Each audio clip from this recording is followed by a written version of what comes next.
రే మామా ఇది విన్నావా? అల్లు అర్జున్ అట్లీ సినిమాలో అల్లు అర్జున్ త్రిబుల్ యాక్షన్ చేస్తున్నారంటరా. అండ్ అలాగే ముగ్గురు హీరోయిన్స్ ఉన్నారంట. అలా అయితే హ్యాపీనే. అయినా అట్లీ సినిమాలంటే డబుల్ యాక్షన్ త్రిబుల్ యాక్షన్ కామన్గా ఉంటారు, దాంట్లో కొత్తగా ఏముందిరా? రే అట్లీ సినిమా వేరు, కానీ ఇప్పటి వరకు అల్లు అర్జున్ గారు డబుల్ యాక్షన్ కూడా చేయలేదురా. అలాంటిది త్రిబుల్ యాక్షన్ అంటే just imagine, that to after Pushpa. Atlee మా మామూలుడు కాదురా, చాలా పకడబందీగా ప్లాన్ చేశాడు. కానీ సోషల్ పార్టీస్ అంటున్నారు ఏముంది లేరా, ఓ 10 హాలీవుడ్ సినిమా సీడీలు రిపీట్ కొట్టి మిక్స్ చేశాడంటే అల్లు అర్జున్ అట్లీ సినిమా రెడీ. మామా వార్ 2 అప్డేట్ వచ్చిందిరా. వార్ 2 అదేం సినిమారా? రే అదేరా, ఎన్టీఆర్ అన్న రితిక్ రోషన్ ఇద్దరు చేస్తున్నారు కదా, ఆ సినిమానే. ఓహ్ అదా.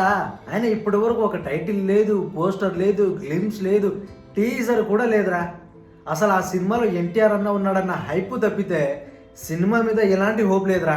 రే మెంటల్ అది కాదురా, వార్ 2లో ఎన్టీఆర్ అన్న షర్ట్లెస్ సీన్ 20 మినిట్స్ ఉంటుందంట. అవునా రే, ఏమంటావురా? రే ఇది కానీ నిజమైతే మామూలుగా ఉండదు. అండ్ అదే కాకుండా ఎన్టీఆర్ అన్నతో డ్యాన్స్ చేయాలంటే భయం వేస్తుందని రితిక్ రోషన్ చెప్పాడురా. మరి అక్కడ ఉన్నది ఎవర్రా? ఎన్టీఆర్. డ్యాన్స్, ఫైట్స్, యాక్టింగ్ ఇలా ఏదైనా అన్నని కొట్టేటోడు ఎవడైనా ఉన్నాడా? ఆ మాత్రం ఉంటది. ఆయన మూవీ రిలీజ్ ఎప్పుడురా? ఆగస్టు 14 మావా.